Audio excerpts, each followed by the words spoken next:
Welcome to Hermit Woods, where there's a story in every bottle.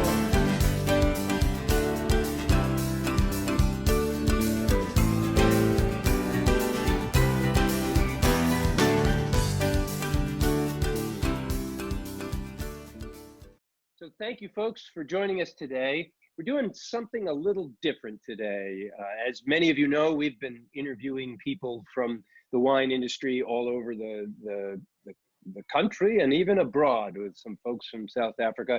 And we have also been introducing you to some of the owners of some of the other wineries in the state. And one of our fans suggested, actually wagered, that we wouldn't interview our own partner, Chuck. And it dawned on me, what a great idea. Of course, many of you know who Chuck is, and Chuck's been an integral part of our business since the day we started, and he's been a friend and longtime partner. But he's a pilot also, and so he's usually off traveling around the world, and many of you have not had the chance to meet Chuck and get to know him as you have Ken and I. So we thought, what a great idea. Let's take this opportunity to sit down and just have a chat with Chuck and let all of you get to know him a little bit. So let me introduce Chuck. He, first and foremost, like I said, Chuck is a good friend, and we've known each other for better than 16 years. And he's also the founding partner with us at Hermit Woods. And he's a pilot with United Airlines. And before all of that, Chuck's got a really interesting career. He was a bush pilot in Alaska, which has always been very fascinating to me, and I'm sure we'll get him to share a story or two of that experience. And before that, he was on the national cyclist team and almost went to the Olympics in 1988. So that's pretty exciting. And we'll talk more about that with Chuck and find out more of the details. And so those are just some of the highlights. So without further ado, let me introduce you to Chuck. Welcome, Chuck. Hey, thanks, Bob. I've been enjoying all of your Facebook Live conversations over the last few weeks. It's sort of filled this void of time that we all thought we would have, or it seemed like we might have all the time in the world to do everything that we want to do. And now it seems like I have no time at all, because I've got 2 town hall meetings a day for my work, and then we got Facebook Live almost every afternoon, it seems, and then surprise parties, and then I have endless projects going on here that I'm in the middle of about 3 things at the same time. So yes, so it's great to be here, and I think this is a good opportunity to add my name to the list of for posterity in the future. We can look back at this and remember what these times were like back then. Yes. Great. Well, thank you. I'm glad we could do this. This is going to be fun. Before we actually get started with my questions, and I have a lot of them, not that I don't know some of these answers, but I know many of our guests don't. So I got a lot of questions for you to answer today. But anyway, before I get to that, I just wanted to tell everybody out there, if you are joining us, we'd love it if you put your name in the comments. Let us know you're here. Like us, follow the story, or share it with your friends. And if you have any questions, leave them in the comment section. Chuck and I will do our best to check that comment section every now and then and answer your questions as we can live in the video. For those of you who ask questions that we are not able to get to, do not worry. I assure you, at the end of this interview, Chuck and I will spend some time answering your questions. And I believe Ken will be joining us somewhere out there, and he may be able to answer some of your questions for you while Chuck and I are chatting. So I think that's all of the business end of this. Oh, and I did want to say, yes, I did say that. Make sure at the end of the video that you go back and check, and you'll see that if you didn't get your questions answered, they'll get answered. So I think I've said everything. I'm gonna turn this over to Chuck. I'm gonna ask Chuck the first question, which is really basically to get down to some of Chuck's history here. Chuck's got a long relationship with this part of the world. I believe his family goes back to possibly the Mayflower. He'll let us know. So give us just a rundown of your family history, and tell us who it was that came over on the Mayflower. Yeah, I wish I could say that was true. If I do have any DNA that came over on the Mayflower, I'm not aware of it. May be possible, but the many branches of my family tree came over from England and Scotland and as early as the 1630s, and many of the branches are in the early 1600s, but it is certainly after the Pilgrims came. And as near as we can tell, most everybody was farming, homesteading, that sort of thing. We don't really know a whole lot about what the motivating factors were, circumstances, or the names of the ships, or any of that sort of stuff. It was not the Mayflower. The oddly, on the Lawrence side, my non-Lawrence side, our families came back together, I don't know, in the 1600s or something like that, in Groton, Massachusetts. So on my mother's side, I'm a Lawrence as well, and that family goes traced back to a castle in England, where after the Great Crusades, or the Crusades, this Lawrence was given a castle and all kinds of cool stuff for his whatever he did in the Crusades. So we have that to attach to a little bit, but wow, I thought we were going back to the Mayflower. We're back to the Crusades. That's awesome. Yeah, you told me I would digress, right? No, so the family has been in New England ever since, and the most recent generations had started a shoe factory in the 1840s in Northwood, New Hampshire, moved the factory to Tilton in I think it was 1868, bought an existing factory, brought all of their employees up from Northwood, and ran shoes for 20 years, and then they got into textiles and woolens, and then they sold out. And they were, my great-grandfather was on the board of the railroad in the water district, and they were almost like Roosevelt kind of people. They traveled around the world hunting big game, and they're great sportsmen. And my grandmother's generation, they founded Bryant Lawrence Hardware Store in downtown Tilton, and that was sort of the offshoot of the hunting, fishing, sporting, and construction industry. Gave my grandfather something to do. So I have a really neat industrial era family history that's really well imprinted on who I am. I spent a lot of time with my grandmother growing up in my teens, and a lot of the values and worldview that she had were very formative to the person that I became. I understand also that one of your family members owned a business here in Meredith, basically across the street from the winery. Is that correct? Yeah, that's been really a neat, I don't say coincidence or serendipity, but across the street, the building that the Frog Rock in was a tin shop, and that was owned by the Moses. And my grandmother remembers fishing there. There's the slough that goes into the waterfall that ran the mills, goes right underneath the Frog Rock, and they would lift a board up and fish for trout there when she was a little girl. So, and my grandmother was born in 1893. There was a house there, and they lived there, and the Moses were, one of the Moses generation was on the Constitutional Convention for the state of New Hampshire. And another one that I always loved, and maybe this is part of why I became a world rambler, is one of them was the stagecoach driver that drove the Concord coach from Concord, New Hampshire to Plymouth on whatever the route was. So he drove horses and stopped along the way in Samberton Square at the Lane Tavern that's still there in a historical site. So, somehow my genes that I am are connected to all these neat stories of what it was like to be here over the last 300 years. It's kind of a fun connection. Well, that's cool. That's why I wanted you to share that, because I've always found that to be really fascinating. And I think that route, I don't know, maybe you'll correct me, but I think, didn't that route go over the mountain road, which is like a little ways from where Ken lives? Yeah, it is. We've mountain biked up there. Biked, Yeah. It's pretty rough. So where did you actually grow up? I was born in Exeter, and I went to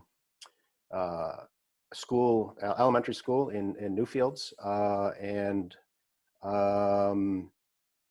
during that time when I was, I don't know, let's see, first grade, my mother got colon cancer and she didn't survive. And during that time that she was being treated, we had family in Seattle. So my brother and I were sent to Seattle for about a year and a half. So I went to half of first and half of second grade in the Queen Anne Hill in the really in the city of Seattle. Having grown up in a town as small as Newfields, population 800, and moving to the city and going to a public elementary school was a pretty big shock. And then of course my mother's health was also not great. But I was really so young, I didn't understand exactly what was going on or why we were there, what we were doing. But I fell in love with Seattle, and my aunt and uncle that put us up and took care of us and parented us during that stage were just some of the most wonderful people that I could have had the good fortune of having an experience with. And I think that's probably why I have a sailing bug now, because I was exposed to that there. I love going to Seattle to see Max and Amanda and Lonan, or Ken's son, daughter-in-law, and grandchild. I love having that connection. And my aunt we just celebrated her 100th birthday last fall, which is just phenomenal. And she's fortunately isolated in a good way in Seattle, and she's fine. And but now we can't go see people, right? So I'm really glad that we all got together. We had a big family reunion, so that was super fun. And so then when I came back from Seattle, finished elementary school, went to Cardigan Mountain School, private boarding school in Canaan, still there. And then from there, I went to Tilton School and lived with my grandmother, who lived across the street from the school, which was good and bad. I got away with a lot more shenanigans, I'm afraid, than I would have otherwise. I was, I don't know, I want to say shanghaied, but I wound up being the student council president my senior there, much to my, I want to say embarrassment, but I was okay with, getting up in assembly and talking to people and running all of the activities for weekends and all that sort of stuff. So I think my grandmother loved having parties and doing things like that. And so I figured if she could do it, I could do it. And after Tilton School, I went to University of New Hampshire.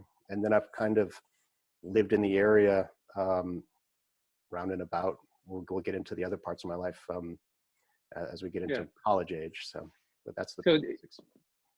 That's a good break point, because that was my next question is I know that when you went to the University of New Hampshire, you went in and studied forestry, which has not come forward in your career, short of some of the, I think you do actually apply your skills that you learned in forestry in many different and unique ways in what you do, but you're a pilot and you own a winery, and but yet you went to college for forestry. How did you choose forestry, and what was that about for you at that time? Yeah, that's an excellent question. And I think that it goes back to an influence of my father. He was he was a very conservative Yankee type. He was an airline pilot for Eastern Airlines. He was very frugal, but he loved the outdoors. He loved hunting and fishing and woodland. And in the 50s, he just befriended people in towns that were conservation minded, I guess, in a way. I'm not sure if he was entirely conservation minded, but in Fremont, he wound up buying what turned out to be almost 500 acres of land for about $3 an acre. And so that land, and all he wanted was enough land to go cut firewood, because we had a big old colonial house with 8 fireplaces, and he just wanted to have some firewood. And he wound up with this, it was never, well, it's been surveyed more recently, but never surveyed. And so we got dragged out onto the woodlot all the time. And he got involved with the Cooperative Extension Service. University of New Hampshire came out and did some timber stand improvement. And so I was just exposed to that most of my formative life. And it was, you know, hand me a chainsaw and a tree and go do something dangerous. I mean, I was out in the woods when I was 13 with a chainsaw and a tractor all by myself. And like, it's, maybe that's where I learned survival skills, because it is super dangerous. And of course I'm here, I have all my limbs, so I survived it. But I think that if there's anything I can say about the parenting style that my father and mother had, was sort of let me have a lot of latitude and have the ability to make a lot of mistakes, but also be in a position where I had to challenge myself. So that's where forestry came from. And I'm still involved. We still own 400 acres of tree farms, all in New Hampshire. And I was filling out paperwork today for a timber harvest that we just finished up in Wolfboro. So I'm still involved in it. But as a matter of career choice, flying airplanes is much more exciting for me. Well, and it's kind of interesting, because now, you know, as I was saying that and saying how you hadn't really done anything with that as a career, but I can remember so many times when Ken and I and you were together talking, and your forestry knowledge was important to the conversation for one reason or another. In some cases directly to do with our business and what we wanted to do. And in other cases, not so directly, maybe because we were out mountain biking and we wanted to better understand the forest we were mountain biking in. So I know that has stayed with you in some way, but it didn't turn into a career necessarily.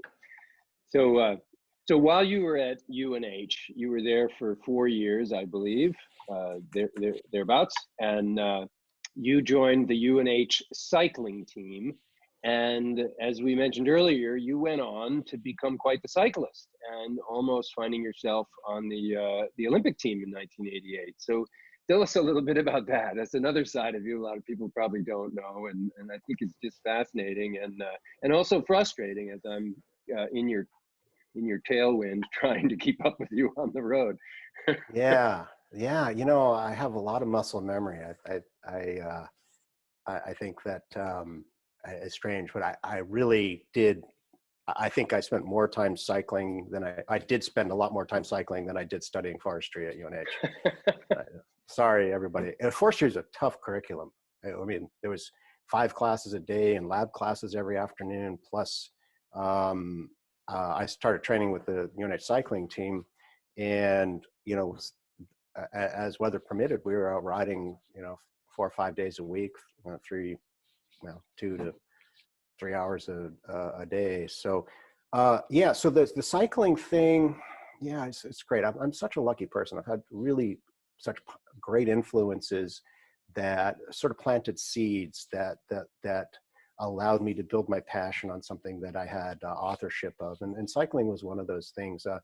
I've always had a wanderlust. I was watching some old home videos from when I was 3 or 4, and I got a bicycle in this, and you could just see how exciting that was for me. And so I always had this it wasn't even a question. I just always rode my bicycle everywhere. Rode my bicycle to school all the time.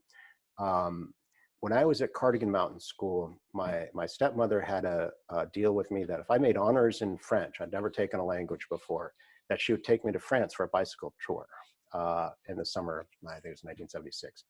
And so we happened to go over, I got made honors, and the Tour de France was going on. And I didn't know anything about bicycle racing or anything else. And, you know, I was woefully out of shape to be riding through the hills of Switzerland and Germany and France. But we just had a great experience. I fell in love with Europe. I fell in love with cycling. I got really interested in this idea of cycling as a sport. And when I was at Cardigan, there happened to be a cycling team there. One of the teachers was a downhill ski racer. His name is Bill Farrell, for those of you in the cycling world. And he started the cycling team, and I was really good. I don't know if I was really good because I have a natural ability, my genetic predisposition to be good at something like cycling, but we were racing against Dartmouth College, and I'm in middle school, and we'd go to a time trial on a regular basis, and I was beating a lot of the college age kids, and I'm a 13-year-old or whatever it was. So yeah, I had some talent there, and that's really what got me started in cycling. So as I went through high school, we had a few people that I rode with, and one of the teachers there was pretty good at keeping me focused. And I raced we had a series of citizens races here in New Hampshire all summer. So every weekend, I would go race in these citizens races, and I always did really well.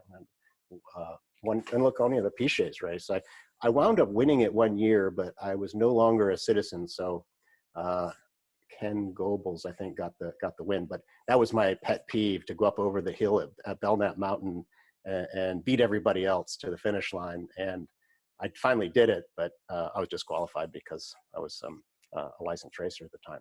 So by the time I got to UNH, I had a head start on other people in the cycling team. And as a freshman, in our first training rides, they put me on the highest level tier of the cycling team.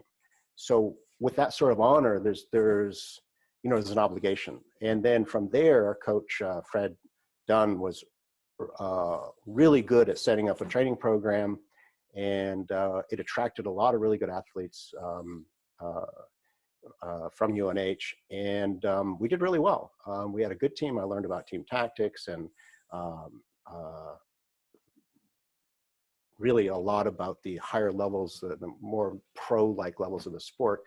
And another guy from the cycling team got invited to go train at the Olympic Training Center, and he was really good, and he trained 10 times harder than I did. And but so that sort of opened a door. I didn't even know that was a thing. So I applied and got into the Olympic Training Center.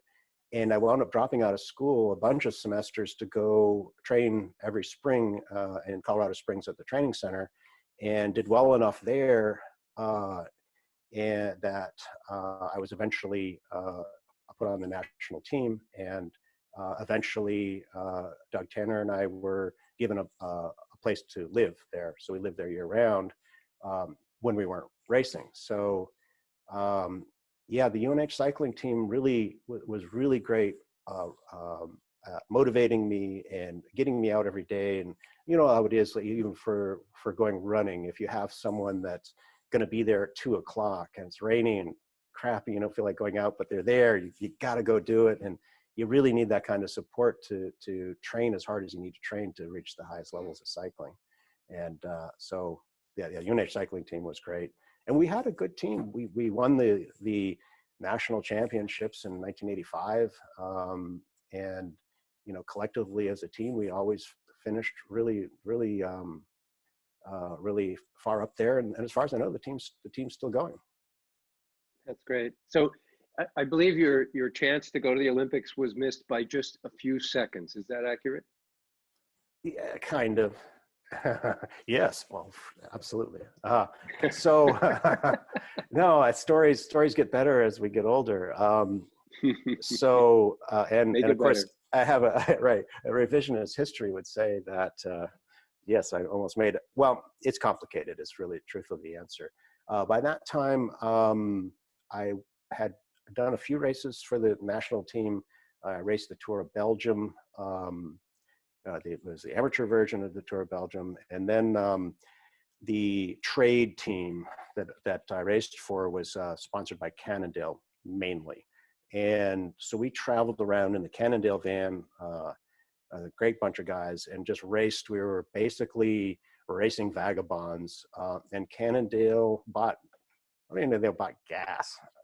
They paid our entry fees, and we had to make enough money racing to feed ourselves. And it's a real generous community, the cycling world. We would wind up in Spokane, and there'd be somebody from the local cycling club that would just put us up for a week in their house, or move out of their house and give us the house to live in. So we'd stay there and train and do whatever race it was, which is how it worked out for the Olympic trials.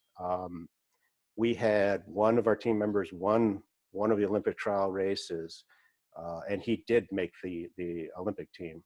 And my teammate Doug Tanner and I raced in the qualifying event to be on the long team for the team time trial, which is a 4-man event in the Olympics. It's 50K, That's 100K, I think, 100 kilometers, 60 miles.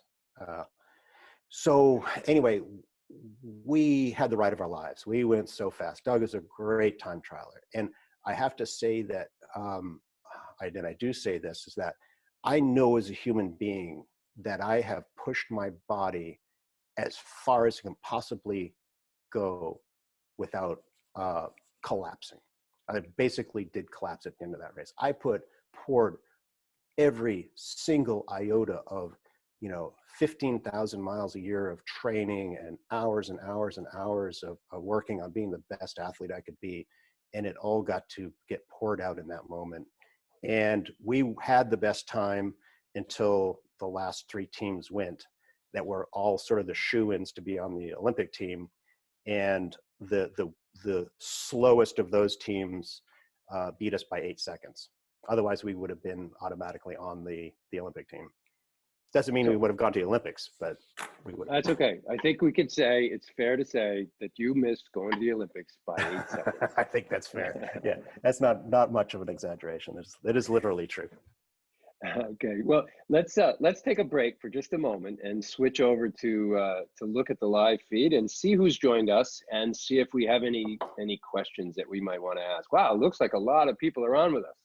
We got Jen. Hi, Jen. Great, you could join us again. It's nice to see you. You've come to so many of these events, and it's great to have you. And Lindsay's here. Welcome, Lindsay. And Lynn Danette. Hi, Lynn. Great to have you.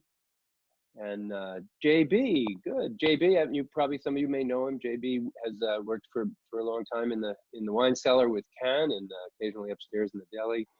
And I'm glad to see Ken's joined us. And Matt, of course, Matt, I would have been disappointed if you didn't join us. So I'm glad to see you out there and having your Scottish dinner tonight, I see. And let's see, Larkin, Elizabeth, that's great to see you out there. Thanks for joining us. Eli, hey, nice to see you, Eli. Gunnar, and Assam, and who else? Jessica, great. Jessica, you probably remember her from the tasting room. We got a great crowd today. Kevin, hi, you're a popular guy, Chuck. Yeah. Susan's joined us, and let's see. Clemesis. I hope I'm not ruining your names too badly. I'm sorry, I'm terrible at figuring out some of the pronunciations, but I'm trying my best. Jebediah has joined us. Chuck, do you remember his farm, he asked? I do not. I do not, no. He's got a couple of questions for you, Chuck, so yeah. You'll have some answering to do there. Yeah. All right. Yeah, that's good. So let's get back to our interview. That's great. Thank you, everybody. That's great. It's good. We got a good crowd out there. Let's get back to our questions and not disappoint. So after the Olympics, let's see, where do we go from here? So let me ask you. So all of this time, you've done some traveling. You've lived on both coasts. You've studied forestry. You've been a cyclist. You've traveled around the world as a cyclist. At what point did you decide you were going to be a pilot in all of this? When did that come into your head for the first time? And not necessarily when did it happen and you become a pilot, but when did you just say, you know what, I think that's a possibility? Yeah, so I don't know. It's really hard to answer the question because I'm a complicated person. I mean, I'm part of Hermit Winery. It's like, how the hell did that happen, right? It's sort of just, I think I'm an experience junkie. I find something interesting, and I'm like a fish that gets hooked into something, and I just can't help myself. It doesn't have to make any sense or have a goal in mind. It has to be a neat, compelling driving experience. And so the flying story started when I was in high school. Well, my father was an airline pilot, right? So I traveled a lot as a kid on Eastern Airlines, and I take a 10-year-old boy on an airplane and fly around the country. I mean, it's just awesome. Cool machines. Although I have to say, you know, because my dad was a pilot, he's a big, important guy, he's really smart, and he knew what all those buttons did. It's like, I can hardly ride my bicycle without falling over. I never really expected that I had the... That's not true, Chuck. You were on the UNH cycling team. Yeah, that's true. So I never really thought it was something I could do. And my father's attitude towards aviation was, if you want to learn to fly, join the military. And I'm, you know, grew up at the end of the shockwave of the Vietnam experience. And like, even as a kid, I didn't really feel like the military was place I wanted to invest my life. And so it left aviation to being the hard road. In other words, the one where you have to pay for it yourself. And it's a very competitive, and it's really a passion-driven occupation. So I wanted to learn to fly an airplane, just like you wanted to learn to fly an airplane. I know you've said that before. Still do. And so I got out of college eventually. I started working, and I was working in a chemistry lab doing groundwater sampling. And I had enough money for 2 lessons a month at the local airport in a 1930 Piper J3 Cub, which is the essence of flying. I mean, it's just a big kite with a 60 horsepower motor on it, and no radios, barely any brakes, and no complicated anything. And I just learned the art of flying there. Just to interrupt you for a second, a 1930s airplane was an airplane that was flying just 21 years after the airplane was invented. yeah, right. It is, you know, I have to say they boiled down what it is to fly into this airplane, and it's just it was a you know, tiny little airstrip. I was reading a lot of authors that were really inspiring. Richard Bach and Jonathan Livingston Seagulls was popular at the time, and I said this whole flying thing was just it just hooked me. And so I was working, and there was really no movement for me there in that job, and I didn't have the skills. I didn't want to do the same thing the rest of my life. So it's like, well, I'm going to have to go back to college for something. The forestry jobs were not attractive and almost non-existent. And so I decided that I would become a flight instructor and just do that, because I really enjoyed it. I love that airplane. I love the spirituality of flying. And so I moved back to Tilton, got a job at UPS loading trucks in Laconia, and continued my self-directed aviation program at Skybright. They were a school at the time, and I guess I fell in love with the process. Got my multi-engine flight instructor, ground instructor, all my teaching ratings, and had to take out a loan from the state. And compared to what it costs today, it was phenomenally cheap. But even in doing that, instead of just putting my nose to the grindstone and getting all the ratings and getting out there, I banked some of my education money and flew a Piper Cherokee from Laconia to Seattle and back for yucks right after I learned how to fly in the clouds.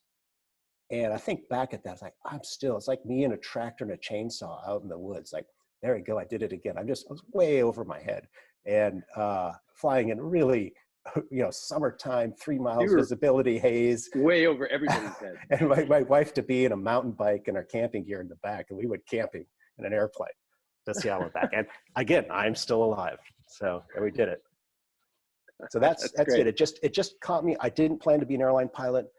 There were you couldn't get hired to be an airline pilot with the kind of opportunities I had to gain experience. I didn't have any money. It's not like somebody gave me $1 million and said, become a pilot. I had to earn and figure out how to make everything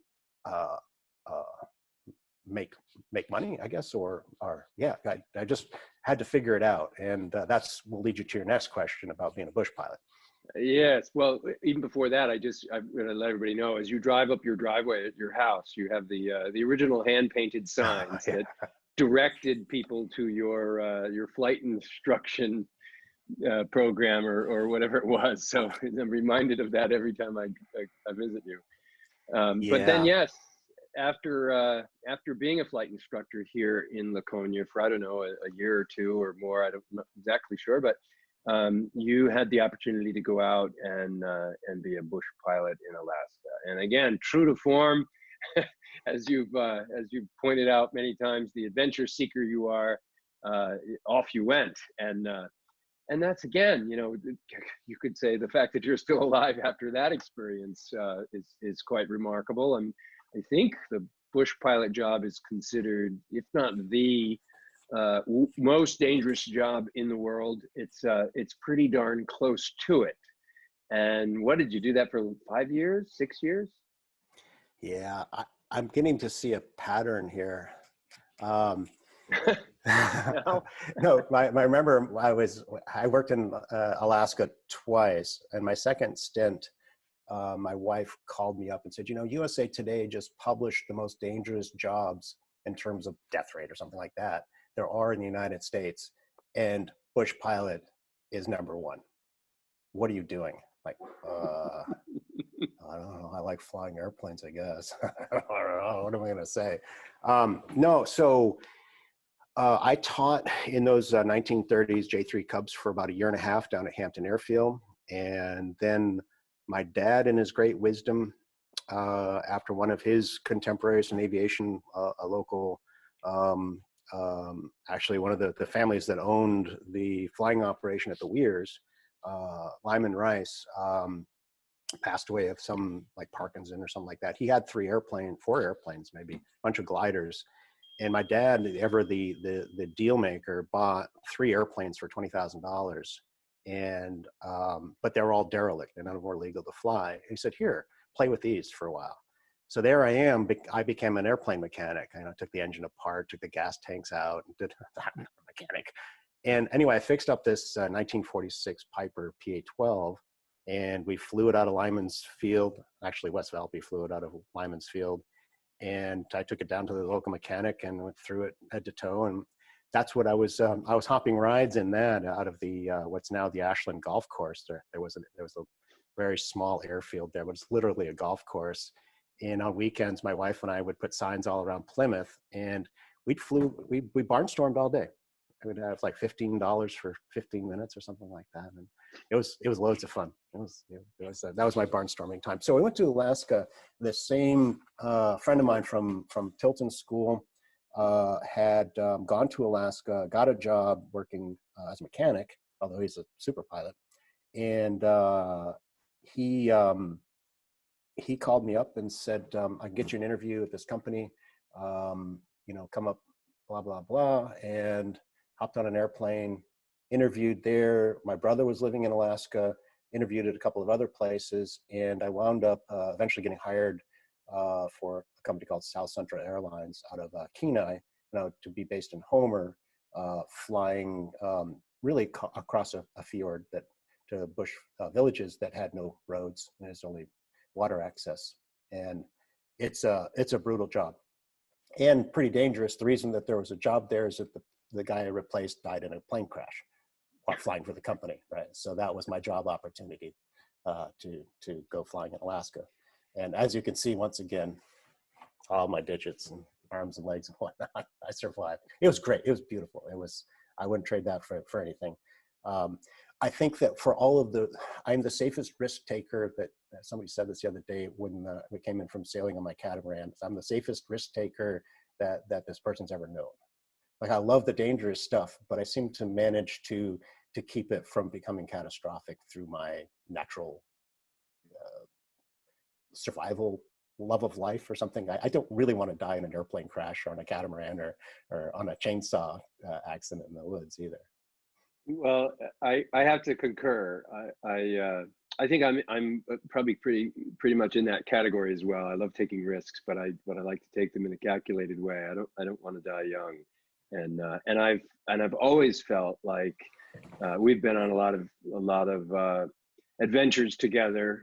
Maybe not as intense as flying a bush pilot in Alaska, but we've had some pretty intense adventures, mountain biking and traveling together. And I've always felt that way. I've always felt safe traveling with you and going on adventures with you, because I feel exactly that although you love to take risks and you love to have adventures, as I do, you do it in a calculated way to ensure the best outcome, and that's great. And so far, so good.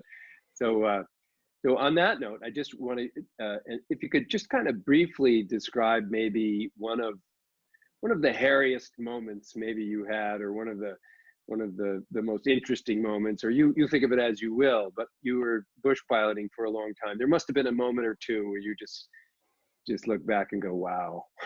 Do you have one of those you could share briefly? Yeah, how many lives do we get? You're not a cat. Yeah. Oh, I don't know. I see. I get like, I am still here. Yeah, it's a really good question. I think that I've dodged the bullet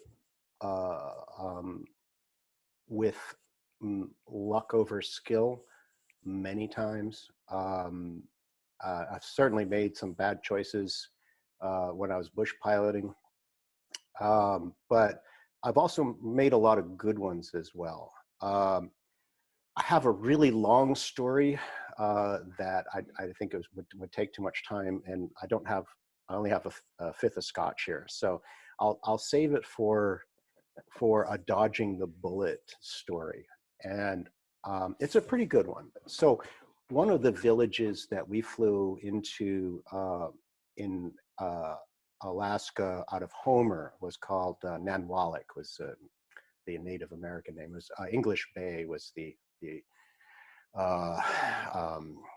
English name of it, and the runway was kind of L-shaped. It actually followed the beach line of this kind of half moon bay. L-shaped. Yeah. So yeah. Runway. So right there, you got the whole story. Yeah. So we operated. It was so bad. It was a commercial airport, but the FAA, the Federal Aviation Administration, check people would never give you a check ride in there, because then they would be approving it as like a safe thing to do. But it wasn't even that you had to land on one wheel and roll around the corner and then roll out on the straightaway. So you had to sort of fly the airplane on the ground and do all the stuff. Is that it's at the base of a valley that drains air into the Cook Inlet, which is big ocean with a lot of currents and a lot of winds. And so it was right where the winds from the mountains met the winds from the ocean. And on any given day, the windsock that we used to determine which way we're going to land would just be spinning around in circles. And you really had no good way of knowing, which way was the best to land on many occasions. Well, on one of those occasions, it was particularly bad. And I was flying a Cherokee 6 with food for the grocery store there. That's how they got all of their supplies. And so I had canned goods and Coke and potato chips and probably 1,000 pounds of stuff. And it was just strapped in the back so that it wouldn't move in flight. There was no crash worthiness. There's nothing safety about this airplane. I think it was maybe a 1968 or 72 version. It didn't even have a shoulder harness. It just had a lap belt. And so I go in there and do my business, drop off the 1,000 pounds of freight and take off. And my friend Dean's coming in a same kind of airplane with a little bit different wing, a newer one, and it had shoulder harnesses. And he had the English Bay band on board. And as I was leaving, I said, Dean, it's pretty crappy down there. I said something else, but I don't know what to tell you. Windsocks going around in circles. This is what I did, but you're just going to have to figure it out, or not land, or whatever. So he goes into land and he gets caught in one of these wind shears where the winds just happen to collide at the wrong way at the wrong time. And the plane literally fell out of the sky and smushed onto the runway, broke into a whole bunch of pieces. And it was, it was pretty catastrophic. No one was killed, fortunately. He probably fell from 75 feet in the air. And one of the band members wound up being airlifted to the local hospital with a ruptured spleen. But other than that, everybody walked away. And I always wonder, if I had been there 5 minutes later and I'd been caught in that same wind shear, and I had no protection whatsoever, all of that cargo would have just crushed me into something that was probably not going to live. It's like, I have always felt that I was just lucky. I don't, Dean is as a good stick as anybody I've ever known, and it wasn't that caused it. It's that we were putting ourselves at risk by doing this job, and sometimes shit happens, and it did happen there. It happened to him. It didn't happen to me, and I'm grateful for that. And he's still okay too. He stopped flying now. Oh, that's good. Well, thanks for sharing that. And actually, I'd heard that story before.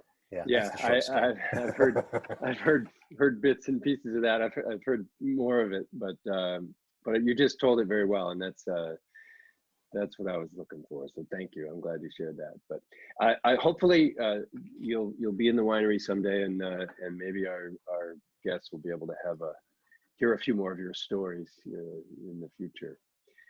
So let's move on, and let's talk about wine. First of all, short answer. Before I met you, did you ever think you were going to own a winery? I told you about the fish in the hook analogy thing, right? So yeah. So no, hell no. I liked wine, but it was no. Never crossed your mind. No. It goes into experience junkie thing. And so when we became friends and started doing stuff together, the interest in wine peaked because it was a contagion that I caught. It was like coronavirus of wine from you and Ken, and all of the stories that I'd heard. I knew that there was a lot to it. I always felt really intimidated that it was, it's like my dad in an airplane and all those buttons and the switches. Like, there's no way I'll ever figure that junk out. Too complicated. But as we got into it, we jumped into it in a way that is exactly perfect for me to learn. I'm an experiential learner. If I can touch, taste, feel, smush, I have a really good sense of taste. I have a good sense of smell. And I love working with my hands and doing stuff. And this is exactly what our winemaking adventure turned out to be. And it was brutally hard. I mean, we worked our asses off. And it just happened to fill a void when I was laid off from United for the umpteenth time. And I had the time and space, and there was no reason not to jump into it, right? So, and there were things that I could do. I'm got a tractor and a chainsaw, and send me out to the woods when I'm 12 and I'll be fine.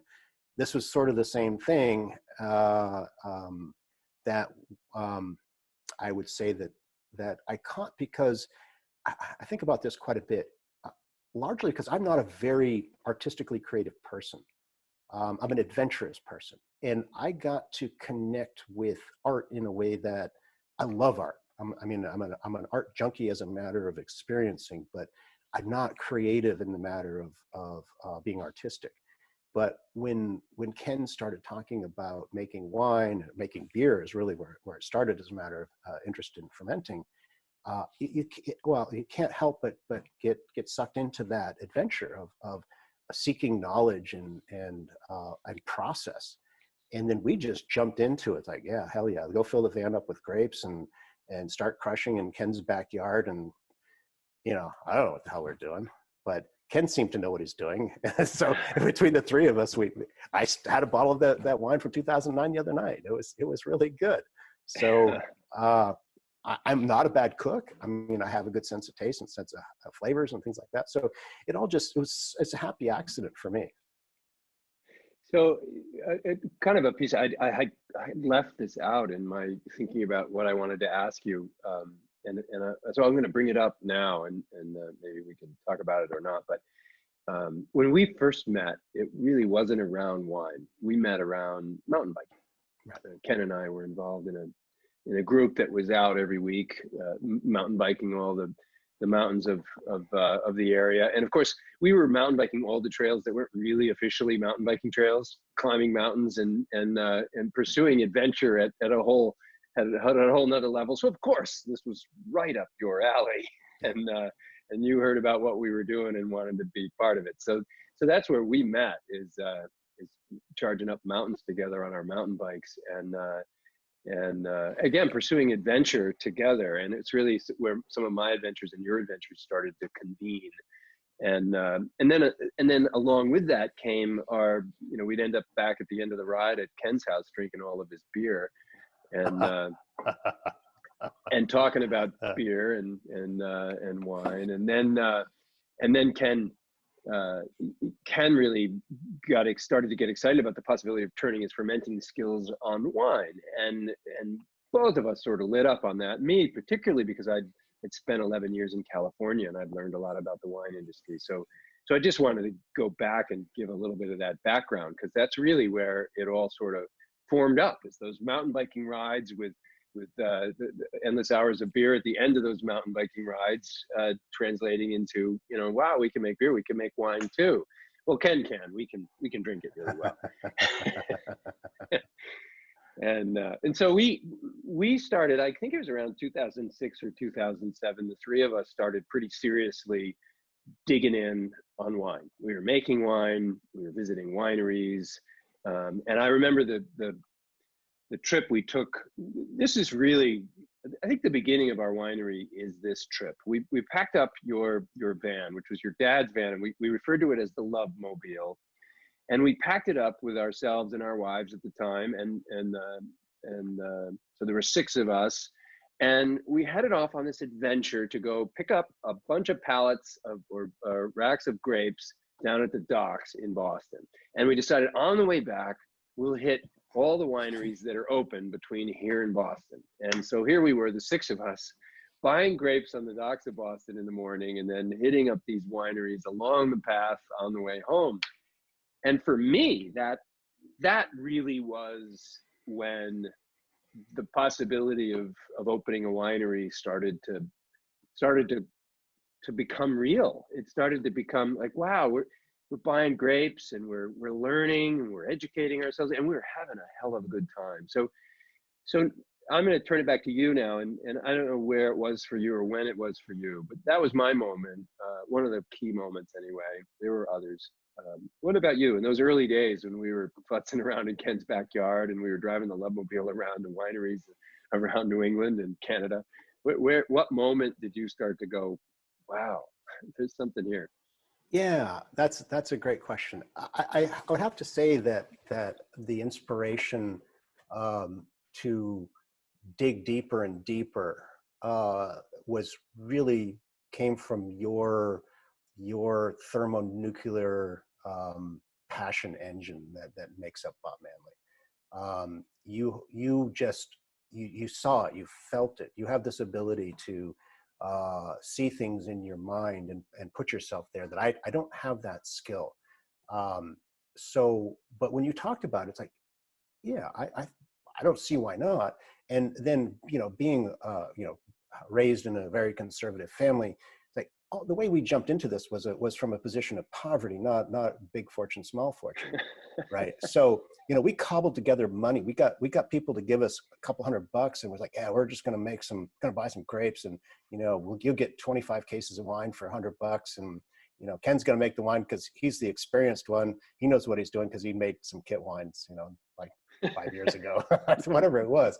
But it was great because I'm a Yankee. It's like, oh yeah, I'm going to get all this wine in my basement. I'm going to be like Robert Mondavi with a basement full of wine, and it's going to be cool and sell. I could just jump right onto that. And so everything about it was this small step that wasn't, there was no consequences to it. Even when we incorporated and moved into your house, like, well, okay, so this is all within our means, right? And if it doesn't go anywhere, then it's totally fine. It's a great experience. We learned, we worked hard, we did cool stuff. We hand labeled thousands of bottles of heirloom crab apple. And I think where it really started to get interesting for me as an idea was that the blueberry wine, the crab apple wine, that this crab apple wine was so damn good, and it was nobody else had done it, right? So there's wine in every square inch of the universe I've traveled to, right? Everybody makes wine. So it's not like a commodity as some sort of business you want to jump into where you can buy a $2 bottle of wine, but that we found something that was here, was local, and that connected with all of my, 350 years of family farming here. And like, there is something that's neat about being in this part of the world. And there's something that's neat about being in this part of the world about wine. And we're stumbling into it. And that was probably, say, my intellectually a point where I could see the risk reward of having a potential of something because we weren't like everybody else. And then the creativity that Ken brought to making tomato wine, and his passion for it has still ceaselessly. If anybody watched his Facebook Live with the Red Scare and the Lake House Red vertical tastings, it's contagious. I mean, you can't not get psyched to try these experiments and try to be a part of it and to try to help make it happen, right? Which is where I think a lot of our customers are, and those ones that are watch a lot of these shows are like, yeah, I get it. This is really cool. It's really unique, and I think that's it's like flying. It's like you're hurling through the air, and there's nothing. You can't see anything that's holding you up. It's this artistry that between you and Ken have created this whole new thing that didn't previously exist, and an idea of something that was not done this way that I know of. So I think that's it. I think it's the uniqueness. It sort of has grown over time, but it's been the thing about this that's made sense to me. So in the early days, like you said, you were on furlough from your job as a pilot, and so you were very very available when in the early days of starting Hermit Wood. So the three of us busted our tails to make it happen, and then you were fortunately brought back and got to pursue your true love of flying, and have been a full-time pilot with United Airlines for the last 20 years, give or take. A moment or two, but and Ken and I have sort of been on the front lines a little more than you. Again, why we're having this conversation, because people will find Ken and I in the tasting room on a almost daily basis these days, and very often you're not there because you're flying. But anyway. I think back on the last 10 years, and I can think of just hundreds of really critical ways that you have helped us move this thing forward. And I could tell story after story. And even if it was just from afar, even if it was from, while you're traveling around the world, Ken and I check in with you and run something by you and get your advice and your feedback and one way or another, you've stayed critically connected with the trajectory of this business from day one. And no matter how busy you've been and how many trips around the world you've taken, you're still an integral player in everything that's made Hermit Woods what it is. And I think most people, although they may not know you personally, they've seen your presence there from the beginning. So rather than me tell all of my ideas about how critical of a role you've played in growing our business, what is something that you think of as being the most important aspect of what you've contributed in the last 8 years, 9 years as we've grown this thing? What do you consider your most valuable contribution? Well, I would say that I think from the same contribution that I've been been giving in this relationship since we started it is that we're, as a trilogy, very different people with different skill sets, different perspectives, and but we're all somehow committed to listening to one another, and so that evolving relationship has always stayed pretty constant with ebbs and flows, regardless of participation in the day-to-day operations of the wine business. So, and then as a matter of maintaining the conversation, I've never lost touch with what's going on, or even the decisions that are being made. I've been a part of the conversation, whether I've done anything or not. And and it's great having a trilogy, right? So it's like a tiebreaker in the Supreme Court or something like that. It's like, what is the, how do you make a decision when you're on the fence about the decision? So that's I think been very helpful. And but I would say mostly I brought story and adventure of what I'm doing outside of the winery has always maintained some sort of relevance to the adventures of the winery. At least they have for me, because I've kept alive and active, and yet still participating in the I don't know, the philosophy of what's going on, and I can bring a perspective from traveling all over the world, which I think is helpful. And then secondly, I had a job. The winery, if I was not making money, we built this out of nothing, right? We wouldn't be here. We couldn't have borrowed all of that money to make this happen if one of us didn't have a damn good paying job, right? The banks would have just laughed us off. They won't now, because the business is really, it's awesome. And the renovations that are going on, it's just going to be a crown jewel of Meredith. And, as soon as we get beyond this little snafu of social distancing and coronavirus and all this nonsense, get back to the world the way it should be, it's awesome. We're just, once again, trend setting in a new direction of something that hasn't been done before. And Meredith's a beautiful town. It's got a great following. We offer and evolving this whole wine experience, which again it's a great business, and it's a passionate one, and it's meaningful and fulfilling, and it's really fun to be a part of a success story like that. So financial stability, friendship, Supreme Court justice. Those are my ideas.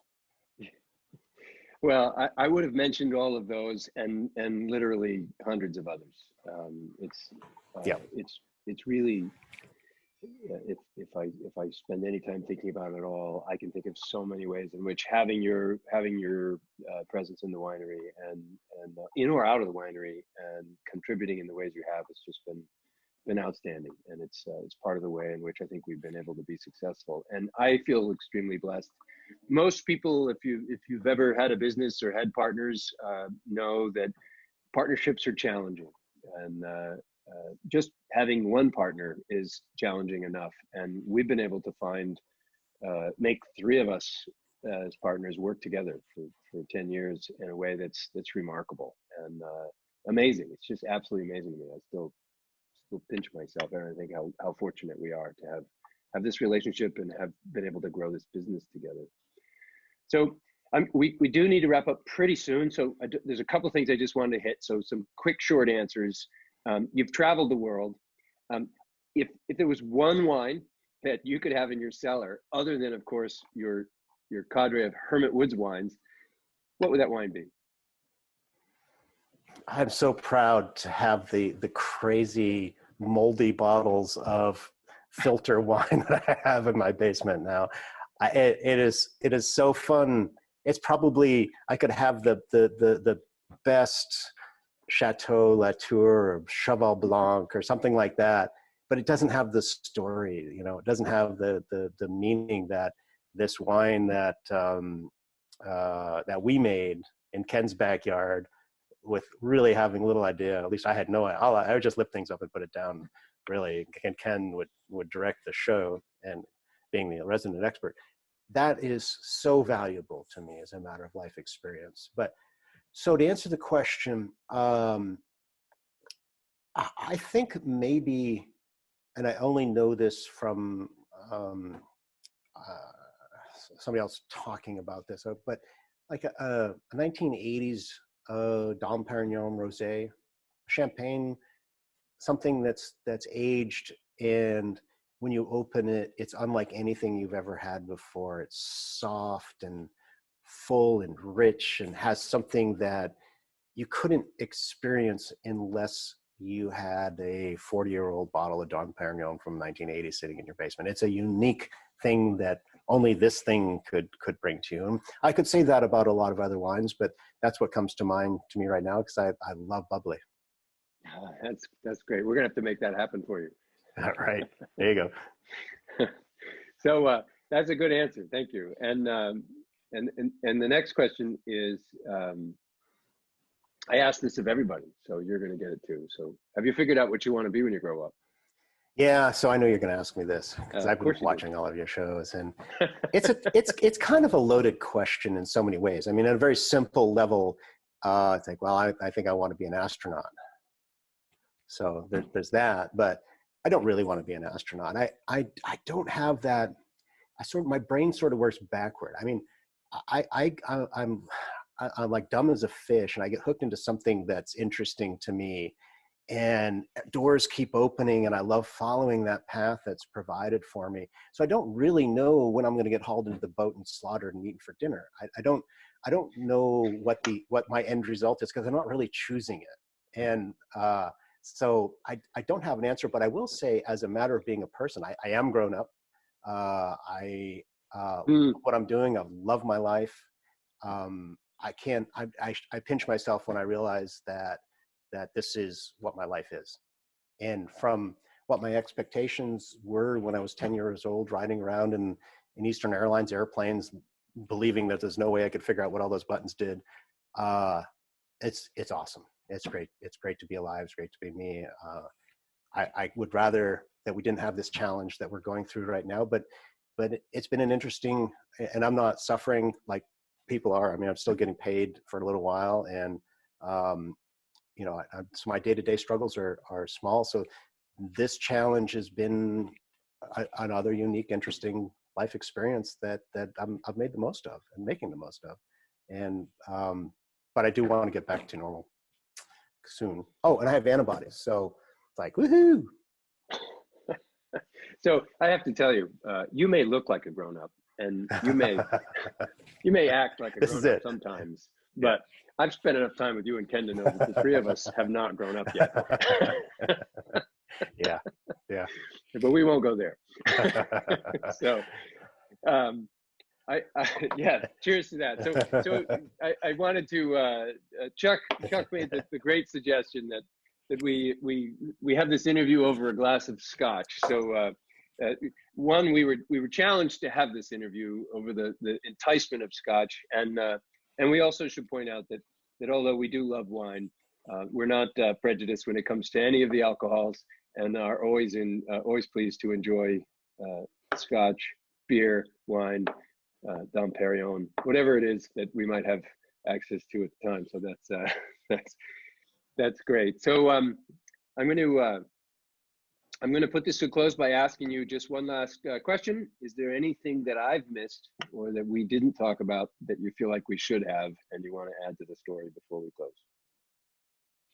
Yeah, so for all of this, I got your questions about a half an hour before we started, and I looked at them, but my whole idea of this interview was just to keep it spur of the moment. And oddly, the thought that popped into my mind was how appreciative I am of your wife, Geraldine, and Ken's wife, Maya, and the family that this whole experience has created it really means a lot to me. And maybe that's as much of what this is all about has been. We've sort of invented the family that you choose thing with this business. And I think that's really remarkable, because business turns emotional, financial, scary, and in so many times you hear all these ugly stories of people who can't figure it out. And we have a great family, and I'm really grateful for that. That's my thought that popped in my head right then. That's great. Might be the scotch. Thank you. Well, and thanks, Matt. Matt Dennett. Yeah. Thank you for the Scotch challenge. And I also, Kevin Norquay, if you're still talking, holy shit, wow. Thanks for watching, and message me or something. We'll chat later. But Kevin's from New Zealand, and somebody from New Zealand's watching this, and like, that's just super cool. And he's a great guy. He's a reporter. Followed the tour of New Zealand when I was a very physically different human being than I am today. So anyway, sorry. Wrap it up, Bob. No. We've been ranting and ranting. You said it's going to go long. Yeah. So that's okay. So thank you, Chuck, for doing this. This was great. I had a lot of fun. In fact, interestingly enough, I've known you for 16 years, and I just got to know you better. So that's made it even better. That was an outcome I hadn't expected. So thanks for sitting down with us. And before I leave, I just want to say, let everybody know, remind everybody that Hermit Woods may be closed, the tasting room may be closed, but we're still very much open in that we do curbside anytime you like, 7 days a week. Give us a call. We're happy to sell you wine on the curb. And we're giving you a great discount if you want to do that. And we also have free shipping for 6 or more bottles. So if you want to have our wine shipped to you, you can do that. And of course, our wines are available in the liquor store and in some fine wine shops around the state. So I hope you find our wine if you choose. And again, we're going to continue these interviews. We're having a lot of fun with it. I'm really enjoying meeting and talking to some great people. I'll tell you tomorrow. We actually had to change the schedule, but tomorrow we're going to be talking at 10 a.m. live with a South African winemaker that I'm really excited about. We will repost that again at 4 because that's when it's been advertised to happen. But if you want to join us at live tomorrow at 10 a.m., we'll be on the air with a South African winemaker. And next week we're going to be sitting down with Moonlight Meadery and Michael Fairbrother. So I'm looking forward to talking to Michael. And we've got some other great interviews coming up. So go to our website and look at Facebook Live events under the events page, and you can learn about all the upcoming events. And all of the pre-recorded events are listed there. You can click a link anywhere along the page and learn about or meet different people that we've already done live interviews with. So with that, I'm going to say goodbye. Thank you again, Chuck. And thank you all out there for joining us today. Please be well and stay healthy. And we'll look forward to seeing you again live in our tasting room together someday soon. Have a good evening. Thank you for watching our video today. If you have any comments or questions, please leave them in the comments section below. If you would like to see more videos like this, click the subscribe button or visit our webpage to see a list of all upcoming events and watch previously recorded interviews and presentations. From all of us here at Hermit Woods, thank you for watching. Be well and stay safe.